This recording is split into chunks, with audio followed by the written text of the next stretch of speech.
no! No what?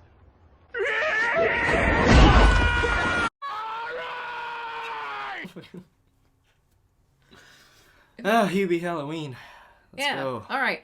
Welcome to Movie Pain or Pleasure Podcast, the show that sometimes finds some nice surprises. Yeah.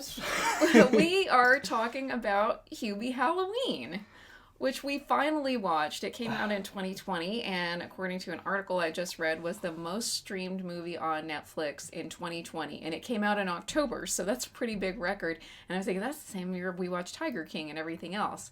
I think at the time, I was aware of it, but I thought it would be so stupid that I wouldn't be able to handle it. I heard it was very bad, so I was like, maybe I just won't bother. But then after this year of watching so many horror movies, it was a good, little cleanser. It was a good palate cleanser, and it's also, a good put you in the spirit holiday movie. It's, you want to watch Christmas movies at Christmas, and I think Hubie Halloween and Hocus Pocus are good kind of family fun movies to put you in the mood to watch really messed up horror stuff. The same way that, you just want to watch a holiday movie, you don't care if it's very good. Right, you just want to be in the holiday spirit. Not gonna be like the people who say, "Oh, it's surprisingly good." It's not critically acclaimed. No, it's not good. But no, it's not good. But I really enjoyed it. So why don't you talk about the history of Hubie Halloween? We decided, what, we have to watch this because recently Melanie had never seen The Waterboy, and I was like, "What the fuck." What the fuck? I remember watching the Waterboy all the time when I was a kid, and it would come on TBS or whatever. And so Melanie had never seen it, so I'm making you watch this. We watched it. It's just as stupid and enjoyable. All the fucking screaming. The screaming's actually the best part. But I was like, okay, if this is the type of thing Hubie's gonna be, I want some more. Fuck it, let's go all the way. Let's watch Hubie Halloween, because I heard that it was terrible on purpose. Adam Sandler made this one bad on purpose because he did not appreciate Uncut Gems not getting an Oscar win.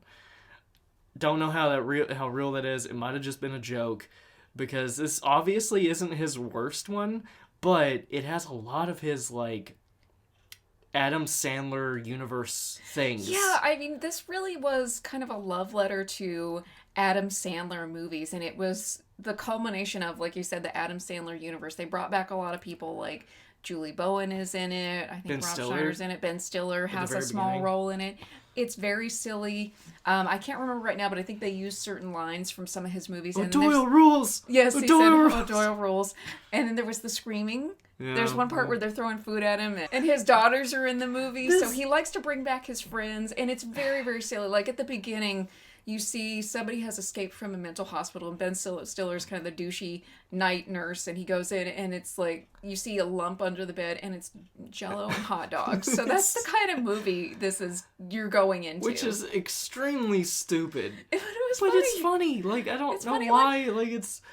And the story's kind of sweet. It's about this guy named Hubie Dubois. I wish they brought back Kathy Bates for his mother. That was the only thing. Kathy Bates would have been the only thing. His mother was funny. The only thing that this woman has over Kathy Bates is the ending. Yes. Because, okay, it's not like it's a big surprise, but the twist is that the real villain of the movie, the whole movie, has ended up being his mom, who is capturing people that are bullies to her son. Yes. And she's so sweet and grandmotherly that you're when she's giving these lines, I have to do it for you, Hubie. I have to kill them. And she's lighting them on fire. Yes. That's the only thing that makes it better. Because Kathy Bates, you would immediately be she's evil. It's her. Yeah. She's like Jack Nicholson. So Hubie is kind of this dorky, sweet, shy guy. And he really cares about... I think they live in Salem, Massachusetts. Yeah. And he's got the annoying voice. He has the annoying, he's gonna talk like this. And he cares about safety, and he wants everybody to be safe on Halloween. And he's kind of a loser, and people make fun of him. But then other people are nice to him. And Kevin James is in it, and he's this douchey cop. I'm not a big Kevin James fan, but I liked his character. Steve Buscemi is his weird neighbor. Yeah. Oh. He was good. his little twist is pretty fun. Rob Schneider is never like... Okay, Rob Schneider is never great. But I feel like he was a little underutilized. Right, yeah, he's like, the mental patient who he has one really funny line.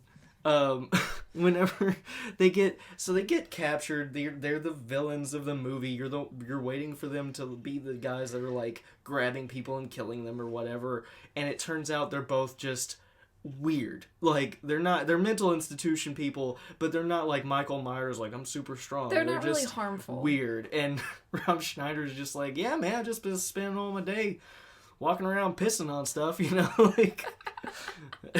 So, okay, this was one of those, you have to go into it knowing it's gonna be dumb. It's gonna be Don't bad. have high expectations, No. but honestly, it surpassed my expectations. I thought it was cute and sweet and heartwarming, and it was funny. There are certain perfect twists on tropes. Like, yeah, everyone's a bully to Hubie, which we've seen, but he's, like, always prepared for it, which I actually... A lot of people probably be like, that's dumb as fuck, but I enjoyed it for some reason. There's a lot of slapstick, but it's usually not from... Well, it is from people bullying him, but he's always, like... ducking and weaving everything. There's a theme. He's riding his bike through town and people always throw stuff at him, and it's ridiculous stuff. Like they'll throw a cat or a fire hydrant and he just dodges. It's not just like the first they start out like throwing eggs or trash. Or he catches shit in his thermos. It's a mailbox and it's bigger stuff that they throw. So you have to, I mean, if you've seen a lot of Adam Sandler movies, I think you'll enjoy this as kind of putting the bow on the package of his work. I know he has been in other acclaimed things like Punch Drunk Love and Reign Over Me and all that, and that's important to see too. I always like a comedian. He's an amazing actor. I like comedians who can do serious acting, like Robin Williams and Jim Carrey and Adam Sandler. I really admire that. Which is funny because they're usually really good. I know they're better than serious when the really actors. Comedic actors decide to go into the serious shit, they're usually really good. Which is probably because comedy's fucking hard. Like, comedy and horror movies are the most pushed out, and this is, like, sort of both. What I think I've heard is comedy is tragedy plus time. Something like that. But these are the ones that, like, there's probably the most variety of, and there's probably the most, like, these are trash, and then the small trickle of, like, these are really amazing. Like, they got a similar ratio, and they're hard to do, so maybe, they have more range. Yeah, okay, and the one last thing that I think, the best thing about this is, like, he loves Halloween so much, and he's terrified of everything. Yes! From the lamb's head. Lamb's head. We don't have lamb's head. No? What's that right there? Wait. Like, he jumps at everything. Like, and I won't say what they are, but there are a couple of really good moments where, like, things in his own house freak him out, and his reactions are awesome. Yeah. So... I could probably do with a little less of the little mumbling voice thing, like, you guys be careful now. He's Adam Sandler, he has to do a dumb voice. He does the dumb voice with the really amazing vocabulary, thing. But, yeah, this is not a terrible movie. It's not his, like, golden era shit. But it's I love that it's the Adam Sandler universe. I really liked that it was all these Easter eggs from Adam Sandler movies and actors that he's worked with before. And so this is kind of a mature Adam Sandler slapstick comedy. And I think I would like to watch this, like, make it a regular thing for Halloween. I love horror movies. That's my new favorite genre now. I want to watch all the terrifying stuff. But also, I like the family stuff, like the Hocus Pocus movies and Hubie Halloween, and I think that could be an annual tradition, is either at the beginning to get into the spirit or at the end as a palate cleanser after you've watched stuff like Terrifier to get that stuff out of your head and you can get in the mood for Christmas movies. So that's my recommendation is Hubie Halloween. I loved this movie. So, guilty pleasure. Guilty pleasure for sure. For once. Loved it. It's been a while since we had just a straight up, this is a guilty pleasure. Oh, yeah. I loved it. Loved it from beginning to end. But it's just so silly. It's so silly. Also, Tim Meadows and Maya Rudolph are in it. They're funny. So, it's just, I can't say enough good things about this movie. Just throw away an afternoon on it. It's fun. It's fun. So, anything else to say about it? Okay, so if you want to join our cult and be my victim and throw stuff at poor Adam Sandler, you can watch us on YouTube, Twitch, Discord, listen on Anchor, Spotify, and iTunes, and follow us on Instagram, Movie Pain or Pleasure Podcast. AJ is staring at the camera, drinking that dishwater-looking Alka-Seltzer. It's Alka-Seltzer. It's Alka-Seltzer. Watch Hubie Halloween. Balboa style.